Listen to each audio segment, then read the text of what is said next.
Et bonjour aventuriers et bienvenue dans la carte au jeu. Aujourd'hui nous partons pour la suite de la campagne de Gloomhaven, les mâchoires du lion, avec le scénario numéro 2, un trou dans le mur. Mais avant ça, générique.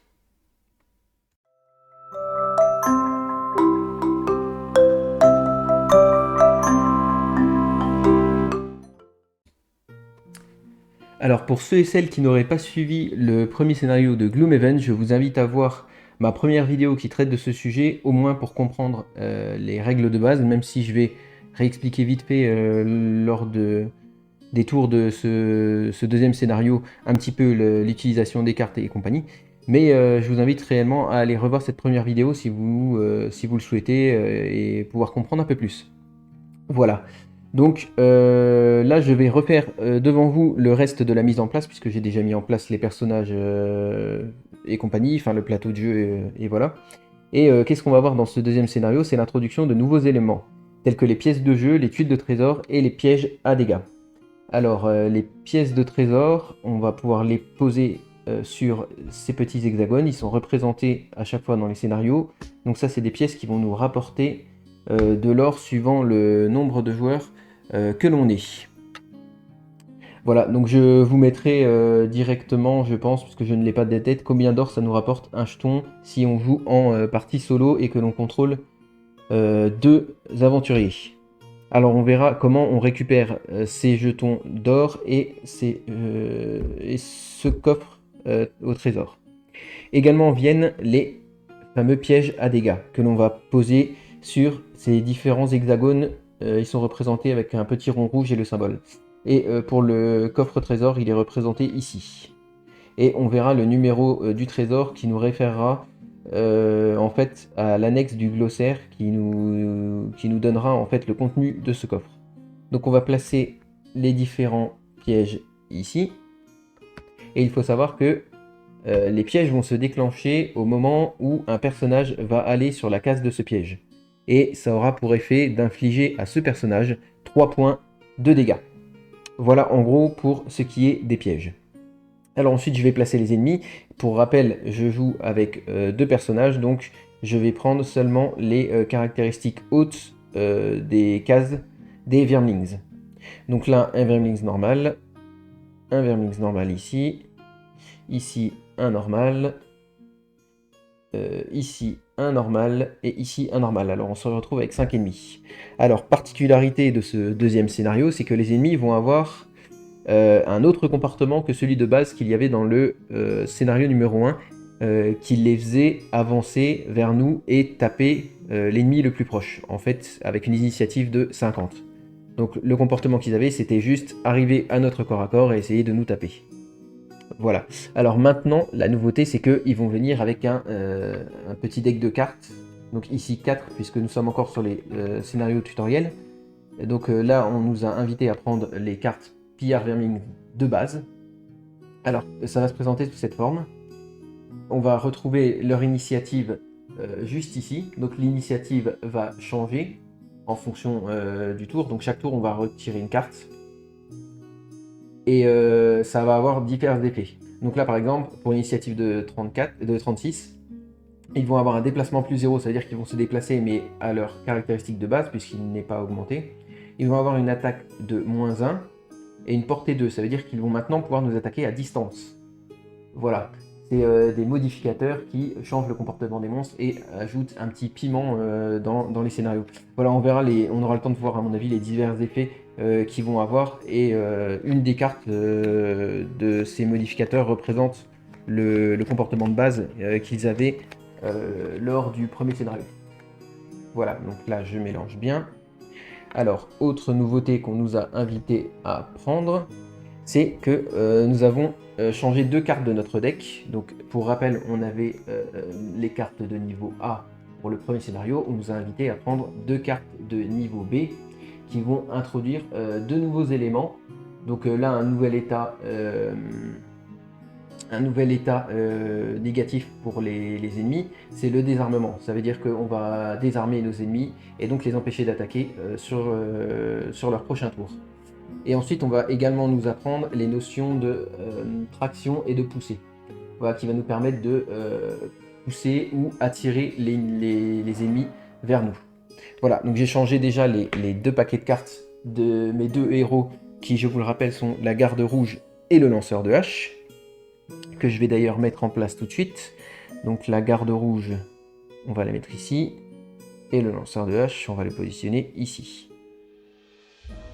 Voilà, je pense avoir rien oublié de ce qui a été ajouté pour ce deuxième scénario. Ah si, on voit maintenant sur les cartes, enfin, ils étaient déjà présents, mais je vous n'en ai pas parlé parce que ce n'était pas utile.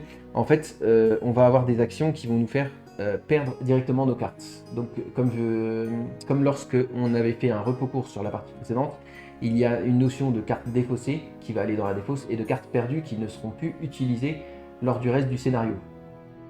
Que l'on voit ici, ce symbole-là représente que l'on doit perdre la carte, donc la mettre dans l'endroit où on ne pourra plus l'utiliser durant le reste du scénario. Alors admettons, j'ai fait l'action du haut de cette carte, car comme je vous le rappelle, dans Gloomhaven, on joue 2 cartes lors de notre tour et on réalise l'action du haut d'une carte et l'action du bas d'une autre carte. Si j'ai déjà réalisé cette action-là et que je ne veux pas utiliser cette action-là pour ne pas perdre cette carte, je peux réaliser une action de base. Alors les actions de base, elles sont représentées ici. C'est où j'utilise l'action de base haute et je fais une attaque 2, attaque de mêlée bien sûr, puisqu'il n'a pas de portée, ou je fais déplacement 2. Voilà, c'est la petite notion qui est introduite lors de ce deuxième scénario, c'est que maintenant nous pouvons utiliser des actions de base pour nos cartes de compétences. Alors on va pouvoir se lancer maintenant dans ce deuxième scénario en commençant par choisir les cartes de nos différents personnages. Alors je vais essayer de jouer vite pour éviter que la vidéo ne dure trop longtemps. Alors je vais jouer mes 2 cartes pour la garde rouge qui vont être ceux-là. Et les 2 cartes de mon lanceur de hache. Eh bien je pense que je vais faire ceci. Comme ça je vous montre déjà plusieurs notions. Alors je vais reposer juste les cartes ici. Alors, on va commencer comme lors du premier scénario à définir l'initiative. Donc ici je vais commencer avec une initiative de 14 pour la garde rouge, 24 pour le lanceur de hache, et petite nouveauté, je vais tirer l'initiative pour les Wyrmlings, qui vont avoir une initiative de 85. Alors qu'est-ce qui va se passer pour ce modificateur? C'est-à-dire que ce tour-ci, les Wyrmlings vont avoir poussé 1, attaque plus 1, portée 2 sur leur attaque. Donc lorsqu'ils vont m'infliger une attaque à portée 2, ils vont pouvoir me pousser d'une case dans le sens en fait où ils vont m'attaquer. Voilà, donc ça je vous montrerai. Et également, comme les cartes d'annulation et d'augmentation de dégâts, on a ce petit symbole qui nous dit qu'à la fin du round, on va devoir remélanger les cartes des Wyrmlings, des différents comportements Wyrmlings. Donc ils agissent avec une initiative de 85. Alors c'est bien parce que j'ai mes 2 personnages qui agissent avant. Donc en premier la garde rouge, puis le lanceur de hache, puis les pillards Wyrmlings. Alors je vais commencer avec la garde rouge. Alors qu'est-ce que je vais faire avec la garde rouge? Je vais commencer par un déplacement 3. La garde rouge ici. Je vais me déplacer seulement de 2. Ou je me déplace de 3. Non, je vais me déplacer de 3. Je me retrouve sur cet hexagone. Donc j'ai utilisé le déplacement 3 de cette action. Puis je vais réaliser l'action du haut de cette compétence qui me dit attaquer 2, cibler tous les adversaires adjacents. Alors, comme j'ai 2 adversaires adjacents, je vais pouvoir donc cibler les 2 adversaires grâce à cette attaque. Et la carte me dit bien que je vais déclencher un modificateur pour chaque attaque que je vais réaliser. Donc je vais d'abord réaliser l'attaque sur celui-ci qui est le numéro 5. Donc je vais tirer un modificateur plus 2. Réaliser une attaque à 2 plus 2, je vais lui mettre 4 points de dégâts. Donc j'ai dit que c'était le numéro 5. Ici, je lui mets donc 4 points de dégâts. Pour rappel, les Wyrmlings ceux de base en tout cas, ont 5 points de vie. Il lui reste donc 1 point de vie pour qu'il meure. Ensuite, je vais cibler, comme ma carte me dit que je peux cibler tous les adversaires adjacents, je vais cibler celui-ci qui est le numéro 6. Et je vais également mettre le modificateur. Alors je vais mettre les modificateurs en haut, ce sera plus simple pour différencier avec... en bas, pardon. Avec le lanceur de hache. Et à plus 1, donc j'ai été plutôt chanceux sur ce tirage. Bien évidemment, j'ai mélangé les paquets avant le scénario. Donc je cible le numéro 6 à, j'ai dit 2 plus 1, 3. Je vais lui infliger 3 points de dégâts sur le Vermlings numéro 6. Je vais rapprocher ça, ça sera peut-être plus utile. Le tour de ma garde rouge étant fini puisque j'ai utilisé mes 2 actions, je vais lancer ces 2 cartes dans la défausse. On va passer ensuite au tour du lanceur de hache. Alors là, je vais pouvoir faire cette compétence-ci, centre d'inertie. Je vais utiliser son déplacement 3, puis pousser 2. Alors on va d'abord faire le déplacement 3. 1, 2. Je me déplace que de 2. Puis je vais réaliser une poussée 2. On me dit que je peux éloigner du coup un adversaire, enfin la cible de ce poussé, de 2 hexagones maximum. Je peux le déplacer que de 1 si je le souhaite. Alors je vais le déplacer de 2 cases. En réalité que d'une case en fait.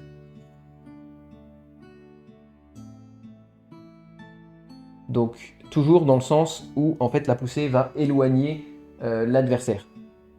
Donc vous pouvez pousser dans n'importe quel sens du moment que vous éloignez l'adversaire de vous. C'est une poussée. Je vais le pousser vers ce piège. Ce qui va déclencher l'effet du piège de dégâts. Cet ennemi va recevoir 3 points de dégâts dus à cet effet. Voilà, on peut retirer le jeton de piège de dégâts. Je le remets dans le thermoformage. Et cet ennemi, numéro 6, va subir 3 points de dégâts. Il avait déjà 3 points de dégâts, il passe à 6 points de dégâts. Sur ses 5 points de vie, cet ennemi est décédé. Je peux le retirer du jeu. Voilà en gros comment se passent les poussées, le déclenchement des pièges. Donc vous voyez bien que c'est quand même assez utile.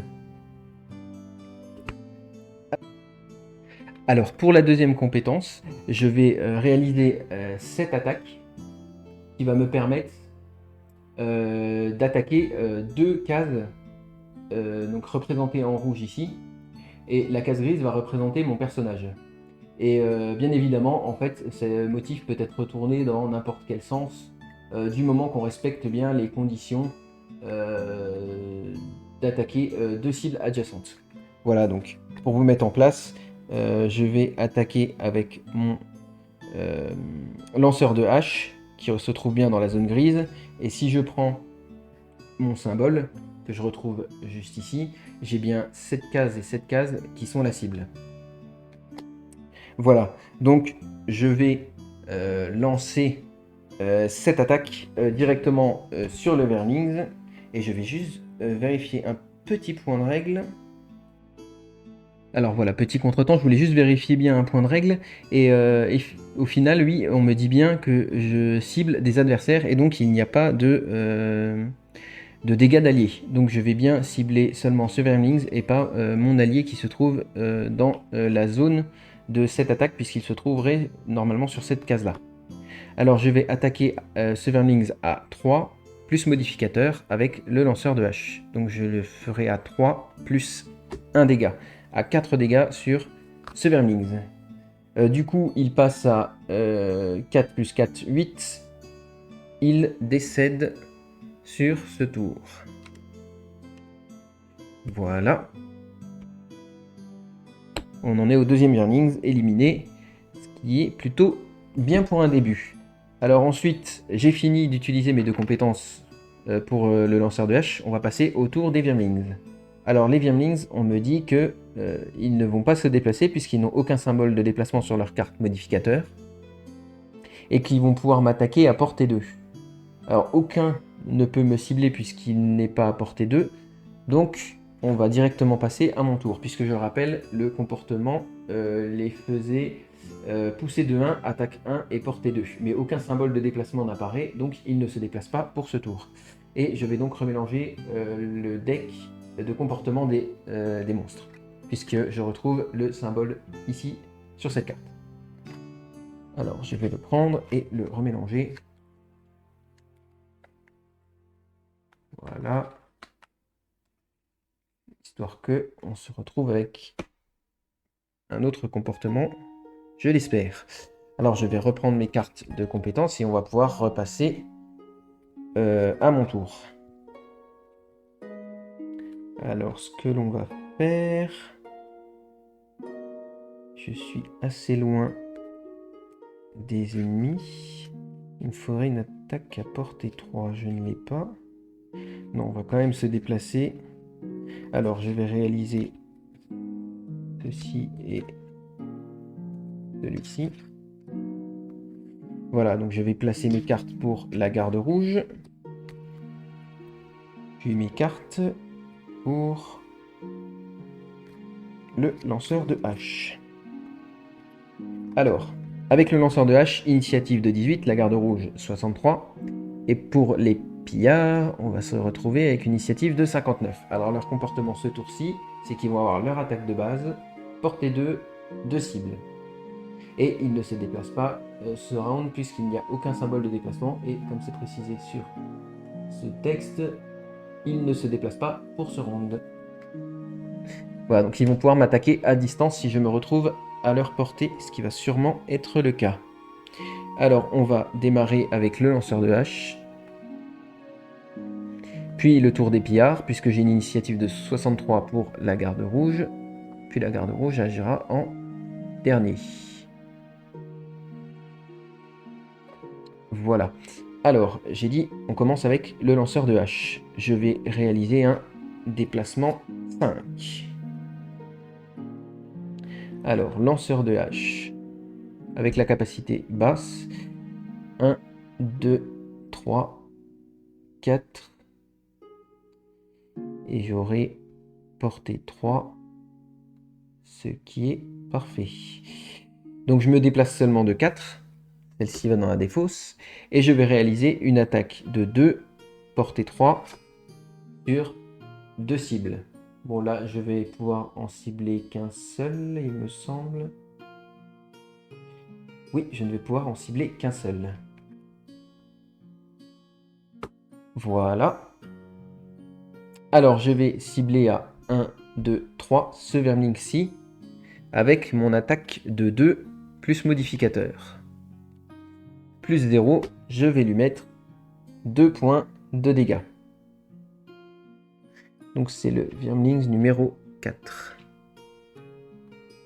Alors, je viens de me rendre compte que j'ai été un peu vite lors de la mise en place, puisque ici on va avoir, représenté par ce logo bleu, enfin cet hexagone bleu, une porte. Donc en fait, on devrait ignorer toute cette partie-là du plateau puisqu'elle n'est pas encore révélée.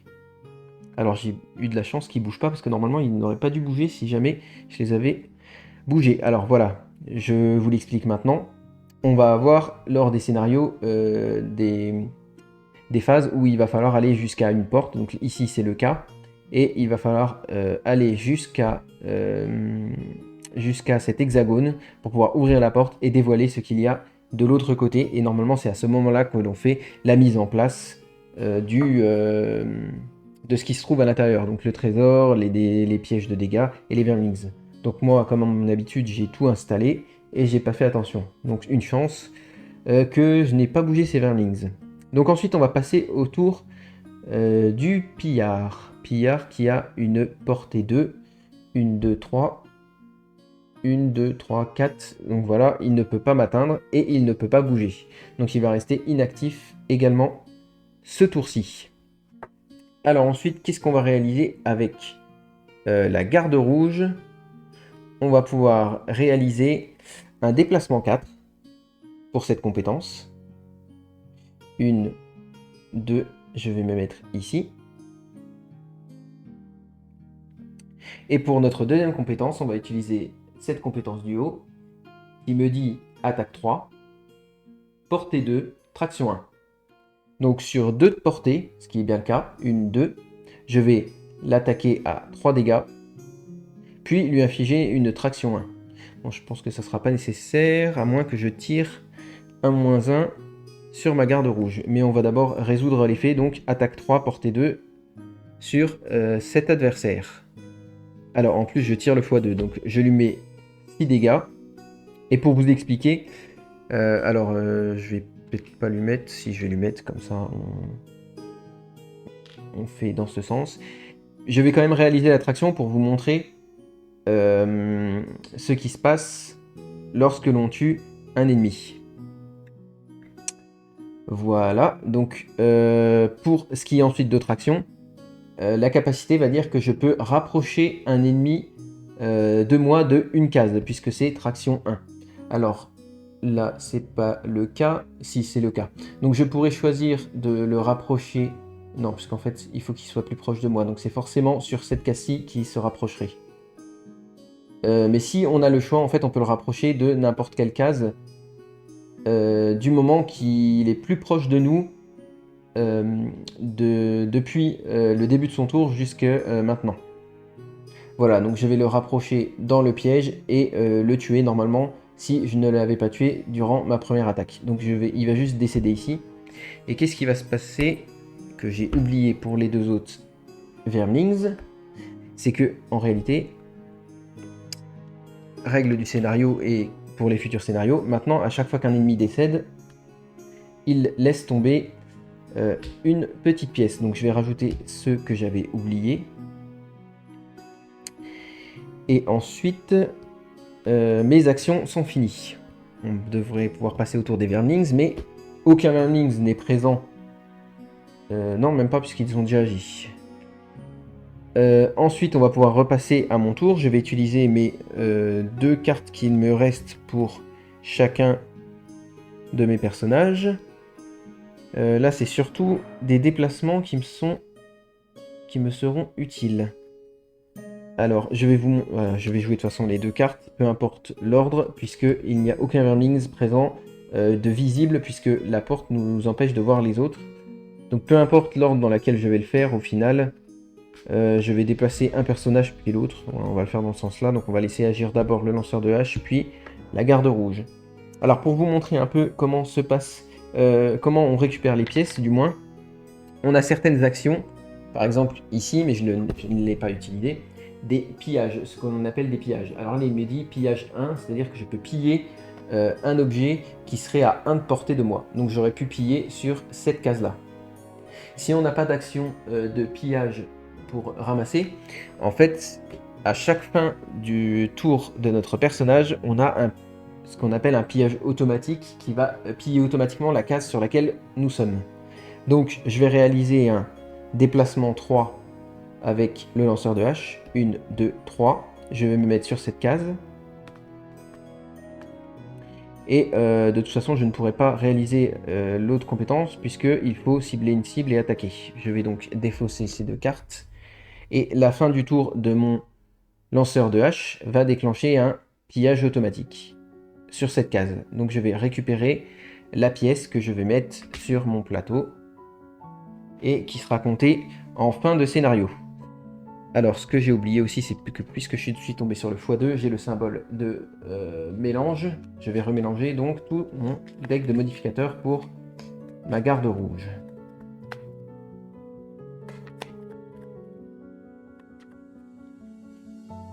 Voilà.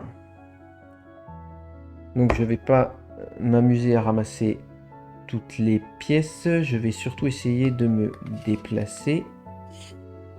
Alors, je vais réaliser la compétence de base déplacement 2 de cette carte, puisque je n'ai pas envie de devoir perdre cette carte si j'utilise le déplacement 6, puisque le déplacement 6 induirait la perte de cette carte, due à ce symbole. Je vais donc réaliser l'action de base déplacement 2 pour celle-ci. Donc 1, 2, et voilà, c'est à ce moment-là normalement que l'on découvre les pillards Vermlings, les pièges à dégâts, le trésor et la pièce qui était déjà installée. Ensuite, 2 adversaires adjacents si j'utilise la compétence, mais je ne peux cibler personne. Je finis mon tour. On va redémarrer un nouveau tour. puisque l'on a découvert les pillards Wyrmlings seulement à la fin du tour de ma garde rouge, qui était la dernière à agir lors du tour précédent. Pourquoi je fais ça? Non, il faut que je le laisse comme ça, puisqu'il ne fallait pas le mélanger. Alors, on va pouvoir réagir. Donc, je n'ai plus de cartes en main, je vais réaliser un repos court, qui va me permettre de récupérer des cartes et de compétences. Alors, le repos court, juste pour vous rappeler, c'est on va reprendre nos cartes de défausse, la mélanger, en prendre une au hasard et la mettre dans notre espace perdu. Donc je vais perdre mon coup tournoyant qui me permettait de faire attaque 2 sur les cibles adjacentes et attaque 2 tout court en mêlée. Alors celle-ci est perdue jusqu'à la fin du scénario pour la garde rouge. Puis nous allons passer un repos court pour le lanceur de hache. On mélange bien et on en tire une au hasard. C'est le double lancé qui me permettait d'attaque 2, portée 3 sur 2 cibles et de booster mes attaques sur sa compétence basse. Celle-ci est également perdue pour le reste du round. Alors on va ensuite passer au choix des compétences. Celle-ci me plaît plutôt, oui. Donc on va agir comme ceci avec le lanceur de hache. Et là, il faudrait que je me rapproche au moins de 2. Voilà. Et on va agir comme ceci avec la garde rouge. On va ensuite pouvoir tirer le modificateur de comportement des ennemis. Alors, cette fois-ci, ils ont initiative 85. Comme tout à l'heure, en fait. Pousser 1, attaque 1, portée 2. C'est-à-dire qu'ils ne vont pas se déplacer durant ce tour-ci.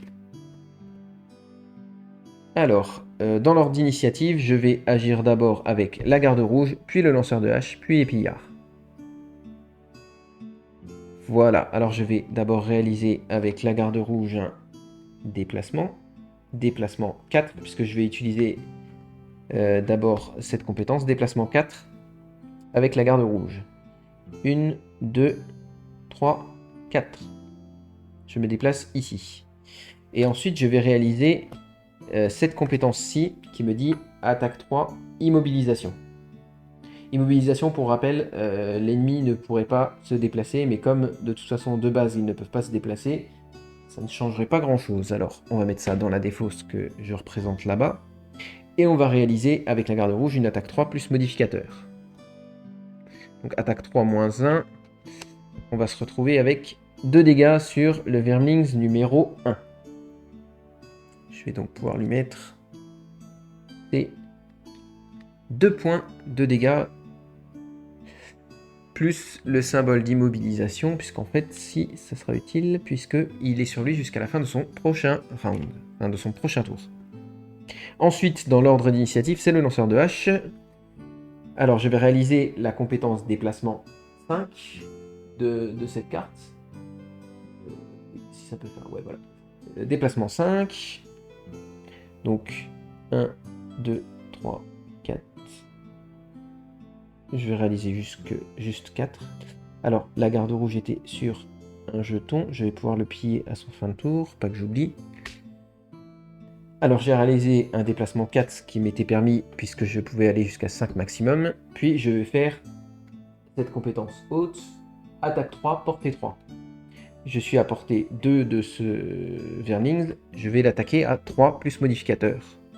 Donc à 3, moins 1, je lui mets 2 points de dégâts. Décidément, celui-ci ne veut pas mourir. Il se retrouve avec 4 points de dégâts sur ses 5 points de vie. Il va quand même pouvoir m'attaquer.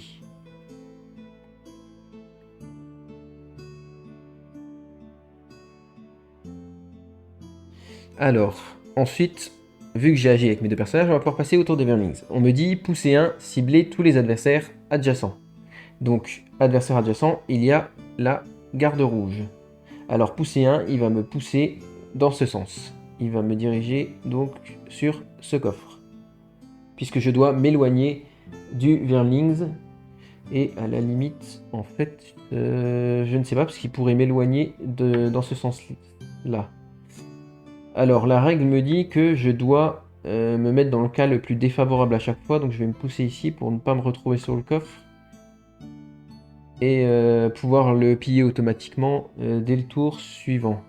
Ensuite, il me dit qu'ils ont un attaque 1 à portée 2. Alors, il va cibler l'ennemi le plus proche. Donc là, enfin, allié, puisque c'est moi qui les joue. Il va cibler ou celui-ci ou celui-ci. Alors, qu'est-ce qui se passe dans ce cas-là? Puisque mes deux alliés sont tous les deux à portée 2. Donc, en termes de distance, nous sommes à égalité.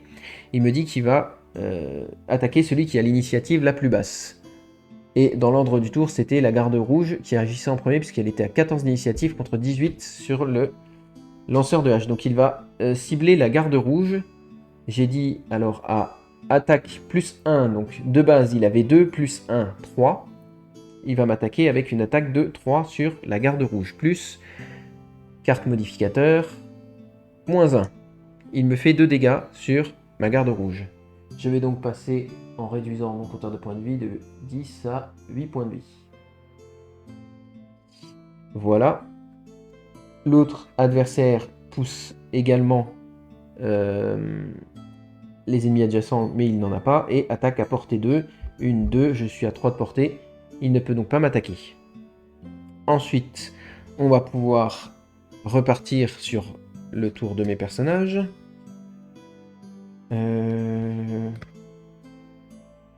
La garde rouge, je serai à 2. Alors ça sera intéressant à faire. Je pense que je vais faire ça. Alors je vais choisir ces deux cartes pour la garde rouge et celle-ci pour la garde pour le lanceur de hache, pardon.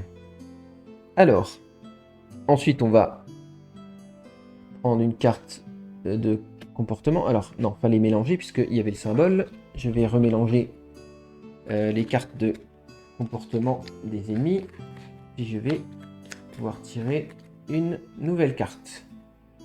Alors, le comportement cette fois-ci, ce sera le même que le précédent, pousser 1, attaque plus 1, portée 2 et pas de déplacement, que je vais devoir à nouveau remélanger à la fin du tour, puisqu'il y a le symbole qui nous dit de remélanger. Alors, ils agissent une initiative de 85, donc on va d'abord agir avec le lanceur de hache, puis la garde rouge, puis les pillards. Alors, qu'est-ce que l'on va faire avec le lanceur de hache? On va tout d'abord réaliser une attaque 3, portée 3, sur ce Vermlings. Donc attaque 3, portée 3, plus modificateur, plus 1. Attaque 4, donc là on le tue bel et bien, puisqu'on lui met 4 dégâts sur les 4, donc il se retrouve à 8, ce qui est largement plus que 5 points de vie. Ensuite, je vais mettre cette carte à la défausse, non pardon, celle-ci, que je ne me trompe pas. On va réaliser la compétence base de celle-ci, qui me dit déplacement 4, pillage 1. Pour aller, hop, je vais pouvoir le retirer et mettre un jeton ici. Et ce qu'on va faire, c'est qu'on va aller se déplacer, j'ai dit déplacement 4. 1, 2, 3. On va rester sur cette case. Et on va pouvoir utiliser la compétence de pillage 1, qui me permet de piller tous les hexagones autour de moi qui sont à 1 de portée. Ce qui inclut celui-ci, s'il y avait celui-ci, celui-ci, celui-ci, celui-ci et celui-ci. Donc je vais pouvoir piller la pièce ici avec le lanceur de hache, puis piller également le coffre, puisque le coffre se récupère en pillant de la même façon qu'une pièce qui serait sur le terrain. Alors le trésor, comment ça se passe une fois qu'on l'a récupéré? On nous dit de nous reporter à l'annexe des trésors qui se trouve dans le glossaire, et que ce coffre porte l'annexe, enfin le numéro 14 sur cette annexe.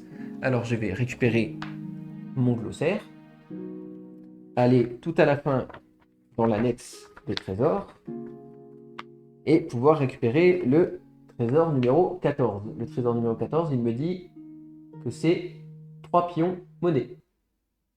Voilà, je vais donc récupérer 3 pions monnaie avec le personnage qui a pillé ce coffre. Donc je vais récupérer directement 3 jetons de monnaie. Ensuite, on va pouvoir passer au tour de la garde rouge dans l'ordre d'initiative. Alors, avec la garde rouge, ce que je vais faire, c'est que je vais réaliser tout d'abord cette action qui me dit attaque 3, portée 2, traction 1.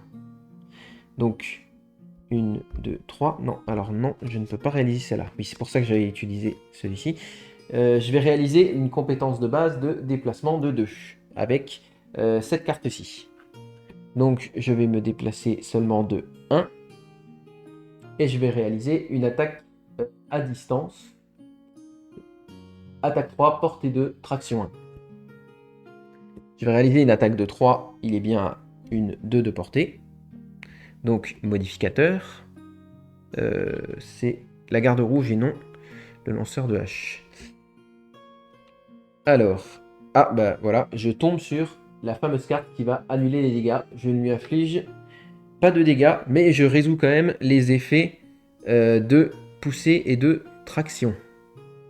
Alors, attaque 3, donc les dégâts d'attaque vont être annulés dans tous les cas, mais je vais réaliser l'effet des tractions. Et voilà, alors là on est dans le cas où je peux choisir de quel côté je souhaite attirer l'ennemi, puisqu'il se retrouverait à une case de moi avec la traction. Je vais donc le déplacer ici. Voilà.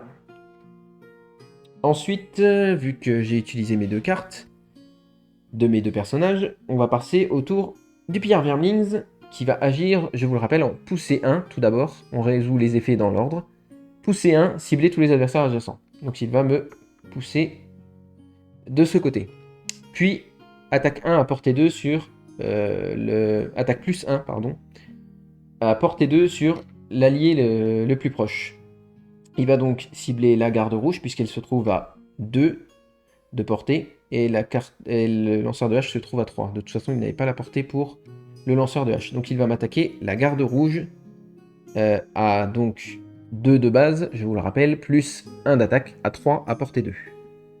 Plus le modificateur, plus 0, il va m'infliger 3 points de vie sur ma garde rouge. 1, 2, 3 points de vie, je me retrouve à 5 points de vie. Je vais pouvoir remélanger le deck de ma garde rouge, puisque je suis tombé sur l'annulation de dégâts qui comporte le symbole de remélanger les modificateurs.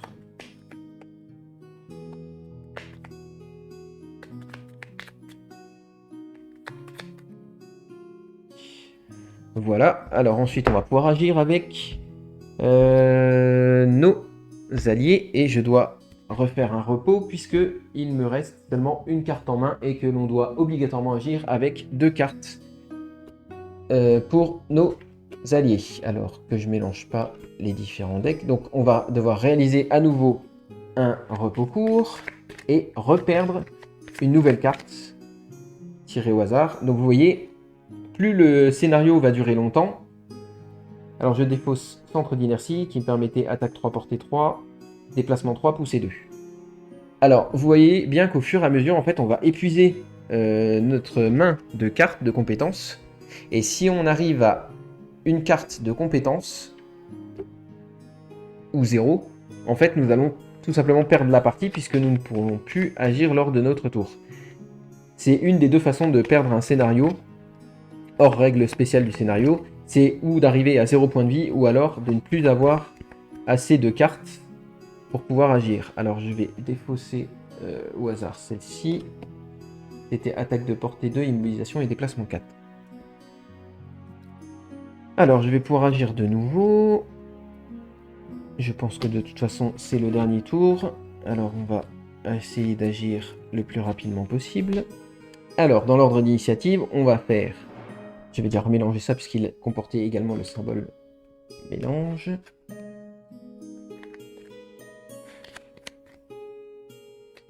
On voit quand même qu'on a un peu plus de choses à réaliser lorsqu'il y a le comportement des ennemis et qu'on doit faire attention à plus de choses puisque, en fait, alors il tombe sur le modificateur 50. Donc comme au scénario numéro 1, en fait, il va agir en se déplaçant de ses statistiques de base, attaquer de base et avec 50 d'initiative. Alors comme je disais, on voit que au fur et à mesure des scénarios, on nous introduit de plus en plus de mécanique de jeu, ce qui est bien puisque ça nous évite d'avoir un condensé dès le premier scénario et d'avoir une flopée de règles à apprendre et d'en oublier certaines. Déjà que j'ai tendance à oublier les quelques règles qui sont ajoutées. Si en plus de cela je devais rajouter toutes les règles, évidemment je trouve que c'est un peu plus facile d'apprentissage comme ceci. Alors on va d'abord agir avec la garde rouge, initiative de 14, puis le lanceur de hache 25, puis le pillard vermings. Alors la garde rouge, qu'est-ce qu'on va faire? On est à distance.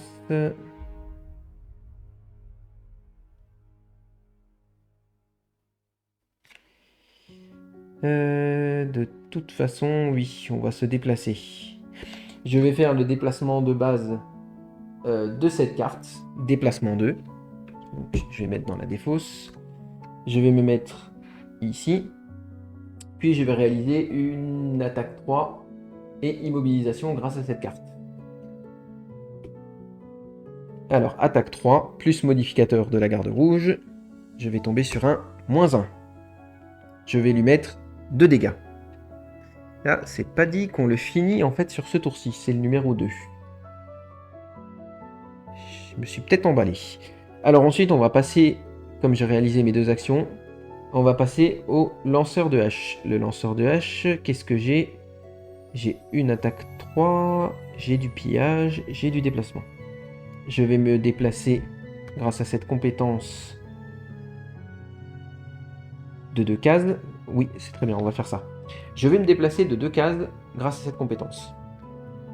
1, 2, et on me dit tous les adversaires adjacents subissent un dégât, sans modificateur, puisque ce n'est pas une attaque, c'est juste l'effet de la compétence qui me dit que les adversaires adjacents subissent un dégât. Voilà, donc je vais lui remettre un point de dégâts sans modificateur. Puis je vais utiliser ma compétence Kupara, qui est une attaque de mêlée puisqu'il n'y a pas de portée. Elle me dit attaque 3 sur les différentes cases là. Donc là, on va le mettre dans ce sens-ci. Et je vais normalement cibler les deux là. Et comme je vous l'ai dit tout à l'heure, il n'y a pas de dégâts alliés puisque l'on cible bien des adversaires. Alors je vais attaquer à 3. Et cette fois, puisque c'est une attaque avec modificateur, donc plus 0. Je vais l'attaquer à 3. Il possède déjà 3 dégâts. Donc il va passer à 6 et réduire ses points de vie à 0. Il va décéder en mettant une pièce. Alors là vous me direz, c'est un peu bête parce que à chaque fin de quête, si le but est d'éliminer tous les ennemis comme c'est le but ici, le dernier on pourra jamais récupérer la pièce puisque le scénario s'arrêterait. En fait le scénario va s'arrêter à la fin du round en cours. Donc si je l'avais tué avec la garde rouge, j'aurais pu effectuer mes actions avec mon lanceur de hache et aller récupérer le dernier jeton de monnaie qui se serait trouvé dû à la défaite du dernier ennemi. Voilà, on a bien réalisé l'objectif d'éliminer tous les adversaires. Je vais pouvoir vous lire le texte de conclusion et ensuite on verra qu'est-ce qu'on va gagner en récompense. Alors on nous dit: une fois le nid nettoyé de ces misérables créatures, vous prenez le temps de fouiller chaque recoin.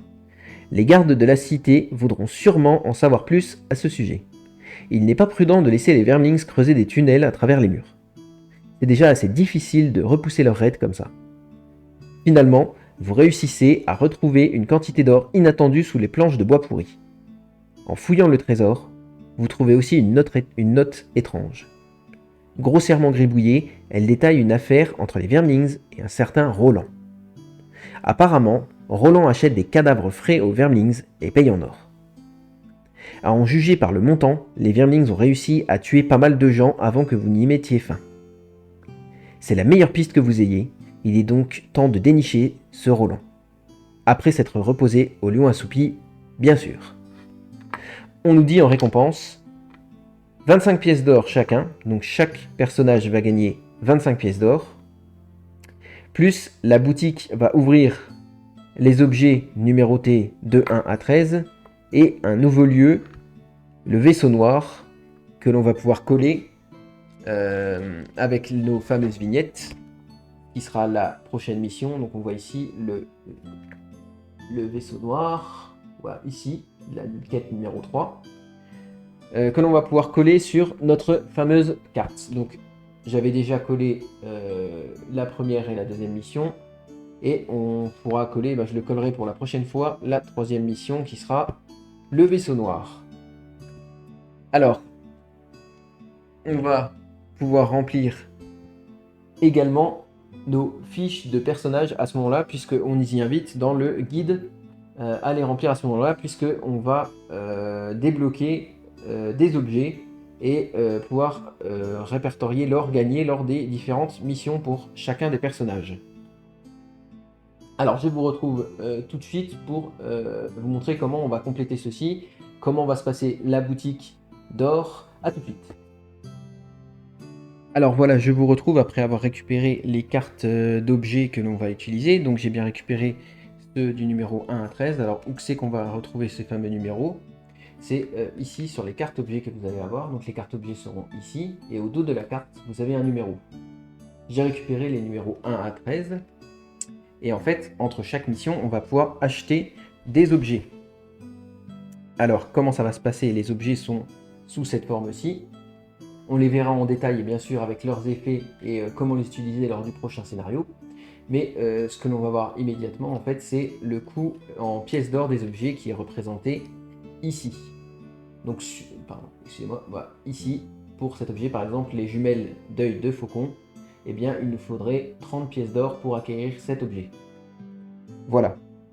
En gros, pour les objets, on verra lors du prochain scénario, je vous expliquerai évidemment comment les utiliser, et comment les équiper, etc. Ensuite, j'ai rempli les différentes feuilles de personnages, enfin de mes deux personnages en cours. Donc on va retrouver ici le nom, donc le lanceur de hache que j'ai appelé Deadshot, ainsi que l'or qui a été répertorié pour ce scénario. Alors, on a eu en récompense 25 pièces d'or pour chaque personnage, et ce personnage avait récupéré, le lanceur de hache, 1, 2, 3, 4, 5, 6 jetons de pièces d'or durant ce scénario, que j'ai mis là-bas, donc avec les différents pillages que j'ai eu des ennemis, plus le coffre qui m'a rapporté 3 pièces d'or, je vous le rappelle. Et en fait, dans le glossaire, on nous indique, suivant le niveau du scénario et suivant le niveau des ennemis, donc les ennemis ici étaient niveau 1 et le scénario était également de niveau 1, la conversion de ces jetons d'or était de 2 pièces d'or par jeton obtenu, donc ce qui fait bien 12 pièces obtenues à la fin du scénario. Je me retrouve donc avec 37 pièces d'or pour le lanceur de hache et 25 pour la garde rouge que j'ai appelée Sparrow. Voilà. Donc cette vidéo du deuxième scénario de Gloomhaven, les mâchoires du lion, est à présent terminée. J'espère que cela vous aura plu et je vous retrouve pour une prochaine vidéo pour le scénario numéro 3. C'était la carte au jeu. Je vous souhaite que du bien. À la prochaine. Ciao ciao.